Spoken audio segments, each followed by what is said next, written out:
Hi friends, welcome to our channel. Pan India star Prabhas హీరోగా దర్శకుడు సందీప్ రెడ్డి వంగ దర్శకత్వంలో రూపొందుతున్న సినిమా స్పిరిట్. ఈ చిత్రం ప్రకటన వెలువడినప్పటి నుంచి అభిమానుల్లో భారీ అంచనాలు నెలకొన్నాయి. సందీప్ రెడ్డి వంగ అర్జున్ రెడ్డి, యానిమల్ వంటి సినిమాలతో సంచలన దర్శకుడిగా పేరు తెచ్చుకున్నాడు. ఇప్పుడు ప్రభాస్ తో కలిసి స్పిరిట్ సినిమా తీస్తుండటంతో ఈ కాంబినేషన్ పై అంచనాలు నెలకొన్నాయి. అయితే స్పిరిట్ సినిమాకు ప్రభాస్ బిగ్ షాక్ ఇచ్చాడు.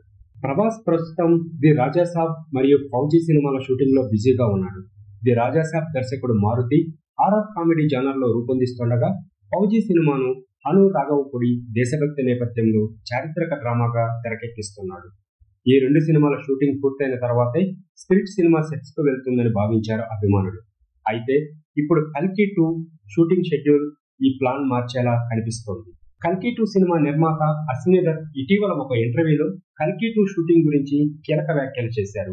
ఈ ఏడాది సెప్టెంబర్ నుంచి కల్కి షూటింగ్ ప్రారంభమవుతుందని, ఇప్పటికే కొంత భాగం షూటింగ్ పూర్తయిందని, వచ్చే ఏడాది ద్వితీయార్థంలో విడుదల చేసేందుకు సన్నాహాలు చేస్తున్నామని వెల్లడించారు. కల్కి 2 షూటింగ్ ఈ ఏడాది చివరలో మొదలైతే స్పిరిట్ సినిమా షూటింగ్ మొదలు కావటం ఈ ఏడాదిలో కష్టమేనని సమాచారం. గతంలో స్పిరిట్ షూటింగ్ సెప్టెంబర్లో ప్రారంభమవుతుందని, 2025 విడుదల కావచ్చని సందీప్ రెడ్డి వంగ తెలిపారు.